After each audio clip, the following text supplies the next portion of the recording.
બનાસકાંઠાના અમીરગઢ હાઈવે ઉપર ટ્રેલરમાં આગ લાગી છે। ઇકબાલગઢ નજીક રાત્રિના સમયે ટ્રેલરમાં આગ લાગી।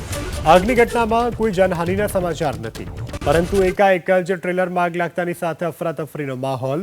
પહેલા ટ્રેલરના ટાયરમાં આગ ફાટી નીકળી અને જોતામાં આગે વિકરાળ સ્વરૂપ ધારણ કર્યું। જો કે સમય સૂચકતા વાપરી અને ટ્રેલર ચાલક બહાર નીકળી જતા તેનો ચમત્કારિક બચાવ થયો છે। ઘટનાને પગલે હાઈવે ઉપર ટ્રાફિક જામના દ્રશ્યો સર્જાયા હતા। તાત્કાલિક જ પોલીસ અને ફાયર વિભાગને આ અંગે જાણ કરાતા ફાયર વિભાગનો કાફલો ઘટના સ્થળ ઉપર આવ્યો અને આગ પર કાબુ મેળવ્યો અને પોલીસે ટ્રાફિક પૂર્વવત કરાવ્યો હતો।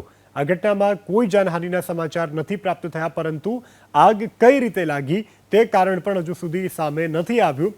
હાલ સ્થિતિ કાબૂમાં છે। ગત મોડી રાત્રિની આ ઘટના છે, જેમાં ચાલકનો બચાવ થયો છે।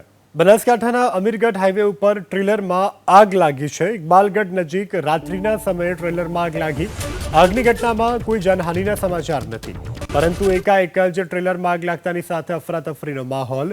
પહેલા ટ્રેલરના ટાયરમાં આગ ફાટી નીકળી અને જોતામાં આગે વિકરાળ સ્વરૂપ ધારણ કર્યું। જો કે સમય સૂચકતા વાપરી અને ટ્રેલર ચાલક બહાર નીકળી જતા તેનો ચમત્કારિક બચાવ થયો છે।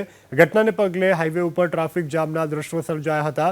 તાત્કાલિક જ પોલીસ અને ફાયર વિભાગને આ અંગે જાણ કરાતા ફાયર વિભાગનો કાફલો ઘટના સ્થળ ઉપર આવ્યો અને આગ પર કાબુ મેળવ્યો અને પોલીસે ટ્રાફિક પૂર્વવત કરાવ્યો હતો।